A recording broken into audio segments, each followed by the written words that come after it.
Yes, sir. We're back. Well, a little bit of some late night readings, if you will. Was tired. Well, not really tired, but I wasn't tired. Couldn't really sleep. But you know what I could do? Read. I mean, back on Dune also. I had to drop my chapter review anyway. We're on chapters 2 and 3 right now. I'm not gonna hold you. I think I really prefer like after reading chapters 2 and 3. Like chapter 2 was like just really good for real, for real. And I'll hop into it. So chapter 2 was mainly about um the Hirokins, and this time being the Baron. Let me get his name correctly. No, that's chapter 3.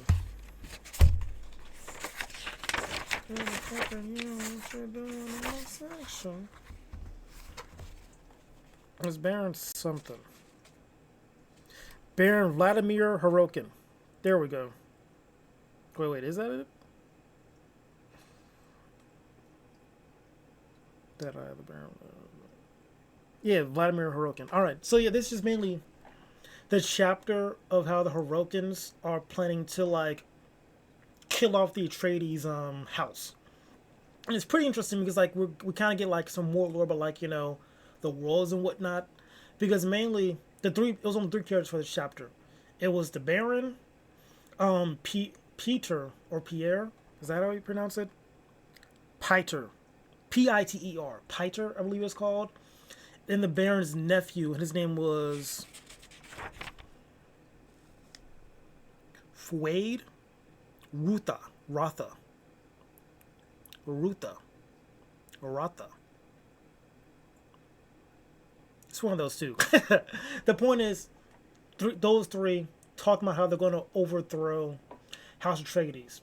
So when I'm talking about like lore and getting more stuff going on like the world and whatnot, so Peter is what they call like a human machine. So like he's kind of like trained to be like a supercomputer. He's supposed to be trained to be like really smart, calculative, and like that. It's supposed to be like your own personal computer. And the lore is because they stopped using thinking machines. Thinking machines being like AI. That's kind of like banned in this universe right now. Like that's like an old thing. They don't use thinking machines anymore. So instead, like they train humans to be really smart. So like Peter is called I think it's called a Mentat, Mentat, Mentat. And it's kind of like he is like the Baron's counselor, if you will. So like he likes, I don't know how to say like so much. His main job is like make plans for the Baron and set up things for him. And right now he's explaining to the Baron, but also to his nephew. We'll call him Fr. No, yeah, Fr. Fr. Or Feud. We'll call him Feud. Feud about their plan to overthrow House Atreides. So the first part of the plan is that they already have like an insider inside the job. They already have like an insider in House Atreides. That being a doctor named Dr. Yue, I believe his name is. They already have a secret agent in there. And their plan is to do it in a way so people know is House Harkonnen doing it, but they gotta do it like in a, what I'm looking for, not a tasteful way, but in a way so like it doesn't cause too much chaos, if that makes sense. But the twist is that the what's what I'm looking for? The main house, I think it's called like the Imperial House, is it?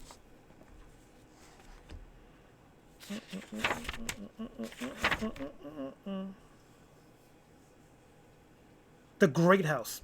The Great House is offering House Hirokin their Imperial troops to take out House Atreides.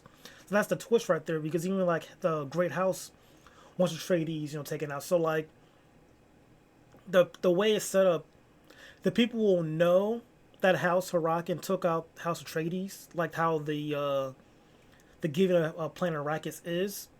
But what the people don't know is that the Great House also wants House Atreides out of the picture as well. Why, we don't really know just yet what the Great House has against House Atreides.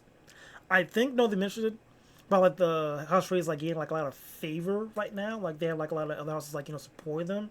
So I think there's probably like they're afraid of House Atreides like maybe kind of taking over from them or overthrowing the Great House.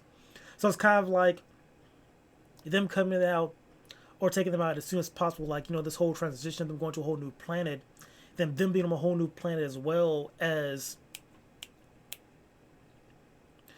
What's what I'm looking for? Them being on a new planet. I lost my train of thought. They're going to a new planet, and so that is already causing chaos. So like you're moved to a whole new planet, already a dangerous planet. Then also a planet as well that was owned by a house rival or house that you have rivalry, have a history with. So it's just like a lot of things at stake right now. Like the Duke or Duke Vladimir Harkonnen, he knows that Duke Leto knows that he is playing something against them. So like everyone's on edge right now, but Harkonnen has the edge because they have an insider on the job as well as the support from the Great House. So that's pretty interesting to see. And then also like a little, is that like a little sprinkle? A little sprinkle in the chapter was that Peter, the human computer, well he's not. So I say human computer. He's not a robot. He's just a very smart guy. But he's practically a human computer. He wants Jessica for himself. Why, we don't know just yet. Then another little tidbit is that Vladimir, there we go. He wants to kill off Peter, but because Peter's so useful, he can't kill him off just yet. And Peter knows that, so he kind of like dances around, you know. He's very giddy around Vladimir, you know what I mean? But at the same time, when Vladimir, you know, shows his hand, like, you know, shows like, hey, I'm the boss, Peter gets on the defense and like acts more in line. And then at some point in the chapter 2, I found it very interesting, like when Vladimir was like threatening Peter, he like then moved to his nephew Feud. And like, you know, what did he say? Let me see if I can find that happen. Was it? No, it was early on in the chapter. Pain.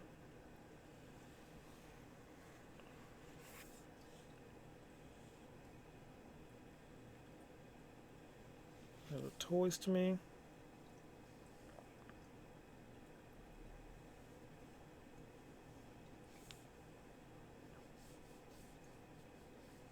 Now I can't find it. But I will say another interesting tidbit for this chapter as well was Peter's overthinking, not because he's a, you know, because he's a computer. Because he even talks about like how House Duke, or not House Duke, House Atreides has their human minute. I think it's called like Thurfin. No, not that. Dufer Hawat. And how with them using that doctor as, you know, a way to like assassinate, I think they wanted to assassinate Paul Atreides, that will cause like some division in the household and distraction as well, because the way the doctor's set up, or like his history, like, what was I looking for? It was very complicated. They say like a lot of stuff. Let's see it right here.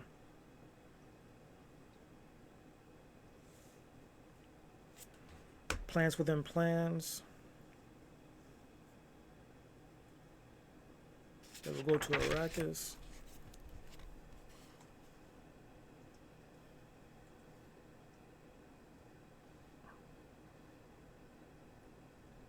They'll accompany that. Okay, here it is. Hawat will have divined that we have an agent planted on him, Peter said. The obvious suspect is Dr. Yue, who is indeed our agent. But Hawat has investigated and found that our doctor is a Suk school graduate with imperial conditioning, supposedly safe enough to minister even to the Emperor. Great store is set on the imperial conditioning. It is assumed the ultimate conditioning cannot be removed without killing the subject. However, as someone once observed, given the right lever, you can move a planet. We found the lever that moved the doctor. Then Few says, how? He said he found this a fascinating subject. Everyone knew you couldn't subvert imperial conditioning. Another time. Place of UA. So, wait a second. We will drag interesting subject across. The function with that. Okay, yeah. So because of the conditioning and whatnot. No, but no, I'm actually confused. He found the fascinating subject. Everyone knew you couldn't subvert imperial conditioning. Another time, the Baron said. Continue, Peter. In place of you, Peter said, will drag a most interesting suspect across Howard's path. The very audacity of the subject will recommend her to Howard's attention. Her? Feud said, asked. The Lady Jessica herself, the Baron said. Is it not sublime, Peter said. Howard's mind will be so filled with the prospect it will impair his function as a Manette.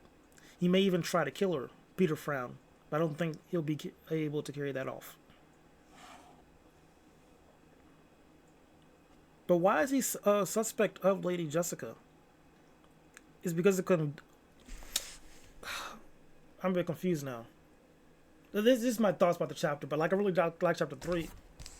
But it's because of the conditioning and like the connection between the Bene Gesserit, or what it's called, why House Atreides, human computer would think she might have connections to this and suspect her later. Is that probably it?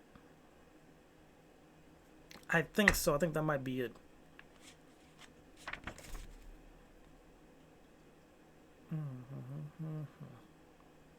Yeah, I think so. There was another point I want to talk about with chapter 3 as well. But I think that's it.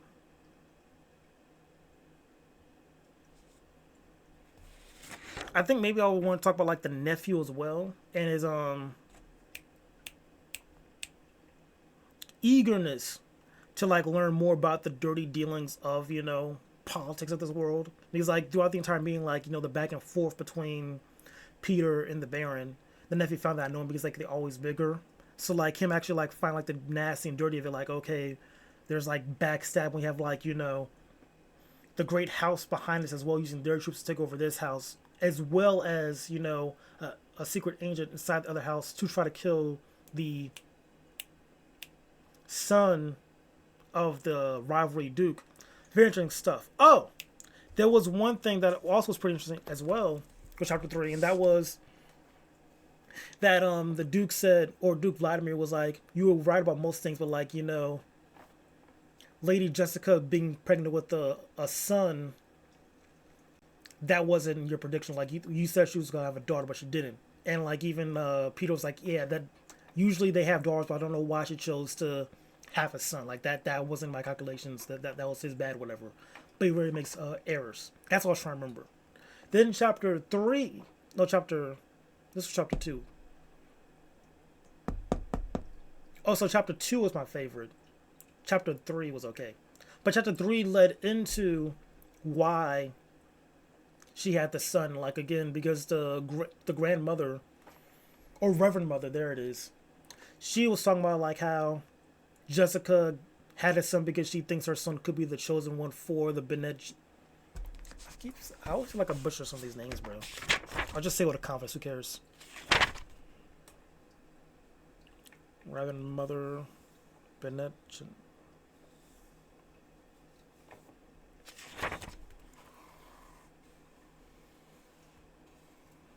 Bene Gesserit.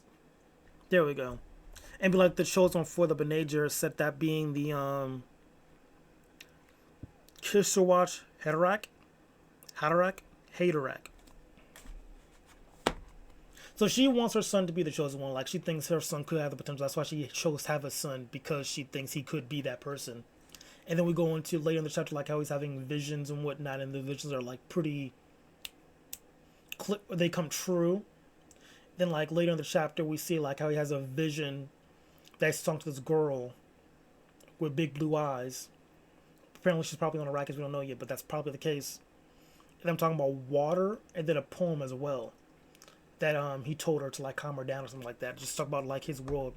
Because he's telling her in the dream about a planet called, what was it? Usul. And then he made the Paul's theory was like maybe he himself is useless, something interesting like that. Like he is the water of the planet. So that was interesting. And there was something else that was intriguing. Oh yeah, the grandmother was telling him like a word of advice, for him to like pass his test. Because remember from chapter 1, or did we read 2 chapters?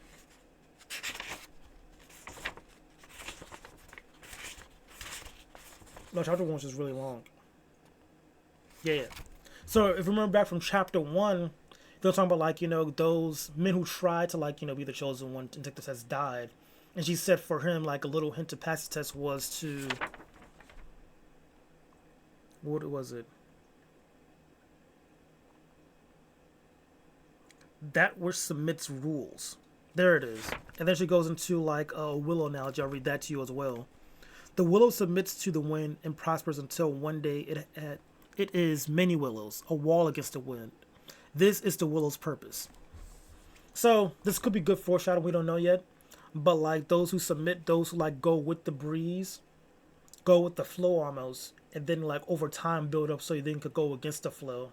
That will lead to more success later on. You know what I mean? So that was her advice to Paul when it came to like passing the test, if he ever were to do it, to see if he actually was the chosen one of the BGs. That's a very good name for it, yeah. So yeah, chapter 2 was actually pretty small compared to chapter 3 was actually pretty small compared to chapter 2. Yeah.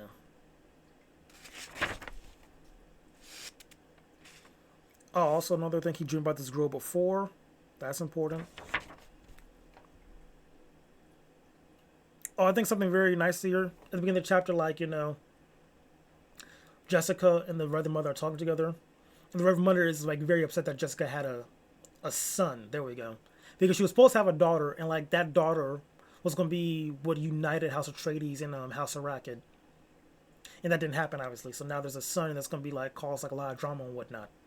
That drama we see right now unfolding with, House Arrakid trying to kill off House Atreides with the help of the Great House.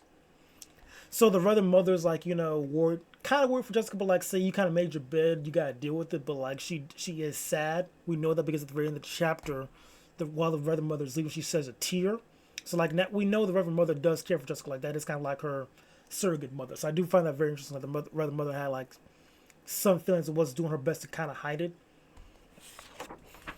And what else? What else? Because the very beginning was kind of happy at the beginning with just those two talking. No, I think that's it. Yeah.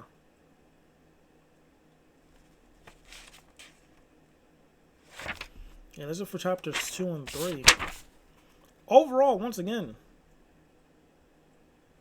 pretty good so far. I like it. I might do another review soon. I'm going to try to do, like I was 2 weeks behind, so it is what it is. I'll be more up to date, but man, these 2 chapters for sure were solid. I will say, Frank does a really good job of like describing things. Like for chapter 2, he's like describing like how the Duke was like surrounded by like the scene, like I want to say the council room where he's sitting up, like how the chairs were looking like and whatnot. So that is kind of cool. Like I really like that. Not the descriptions. That is what a word I'm looking for. How he paints the scenery. I don't know. I'm maybe thinking too deep into it. But let's look back at it real quick. Because I actually kind of do enjoy yapping to you all.